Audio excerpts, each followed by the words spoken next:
The New York Civil Liberties Union, the top privacy organization in the state, says Lockport School District is turning students into their lab rats for experimental technology.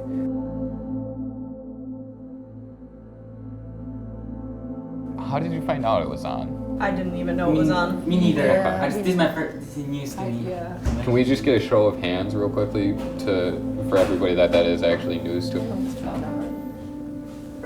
Something this big should have been properly told to us. Like we're in the school all day. We should know, the camera, that there are facial recognition cameras in our school.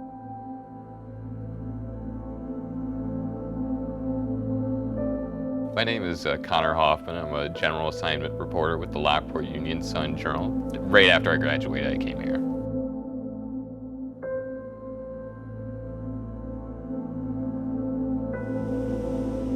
You're a young cub out of college, honestly, and people look at you a little bit differently. People don't necessarily take you as seriously. You have to go about earning your respect sometimes. So that was in part what really made me hungry for the facial recognition story. I wanted to find something that needed to be investigated thoroughly and prove myself as a journalist. I really was kind of like the school beat reporter. I was going to the board meeting, and so I was reviewing the documents for the February 2018 meeting, and on the agenda was a standardization resolution looking at cutting energy costs and updating surveillance systems in the schools. And this was a standardization resolution for SN Tech. SN Tech is a company based out of Ontario, Canada, working with the Aegis software, which is reported to have a facial recognition aspect as well as a gun detection aspect and a forensic search engine. Superintendent Michelle Bradley called the SN Tech software, quote, above and beyond other kinds of surveillance. So I kind of asked, what is this?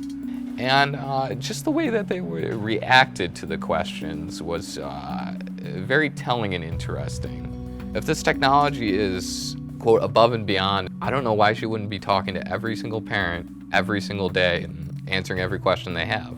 Typically, when you don't have much to hide and you are not worried, you're happy to let them know about this technology that you're getting.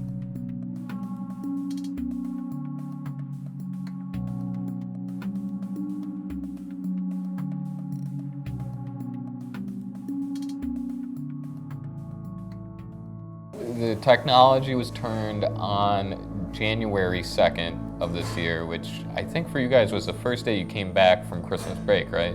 Yeah. Are you a little disappointed that this is kind of how you're learning about this? Yeah. I feel like a guinea pig. I would have liked to be informed.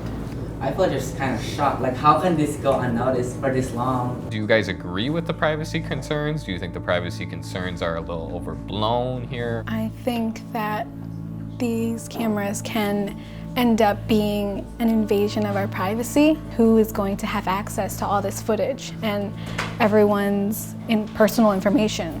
What if the system were to be hacked? So whenever a teacher has brought it up, to my class, the way that they've described it has also been that they're going to use the cameras not just for our protection, but as a way to discipline people.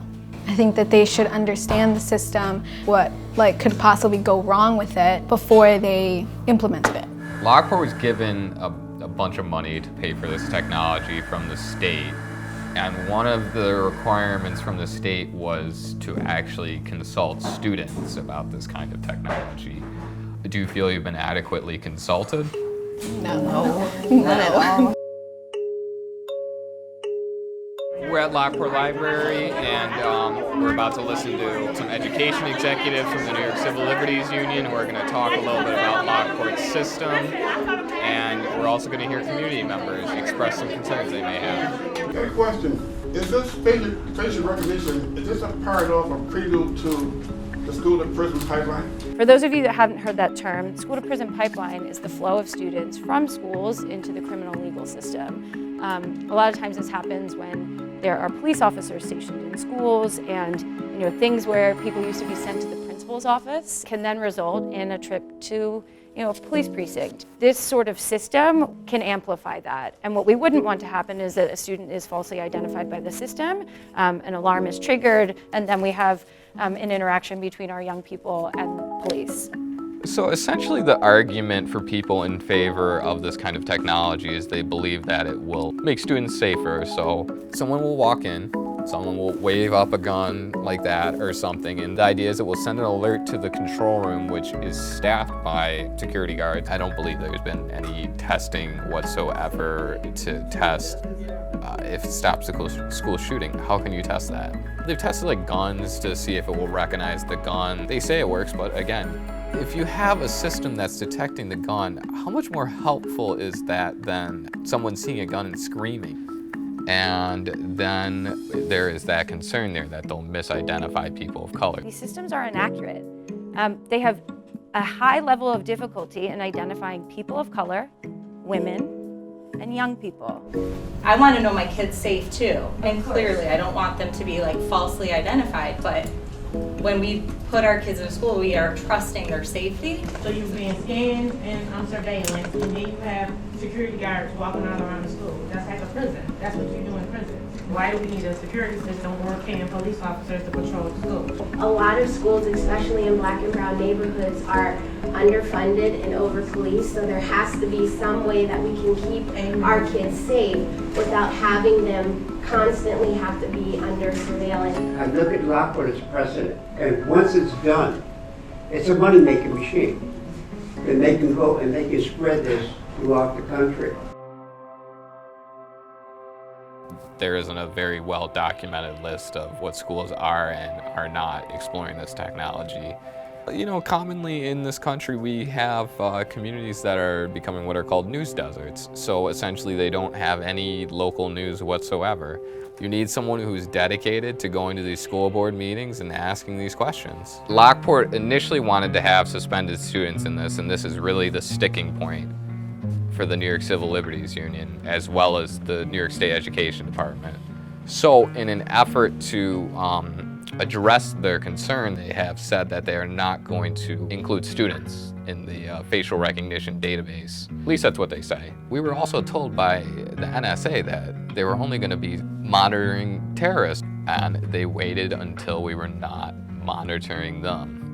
Lockport administrators would like to at some point have students included in it, because I feel that's when the system is its most effective. They could change their minds tomorrow if they want to. The policy says the district will not expand the categories to be entered into the database except upon notification to and consultation with the New York State Education Department. So there's two words there that are very key: notification and consultation. There's no approval. Essentially, they just have to tell the State Education Department they're going to change the categories.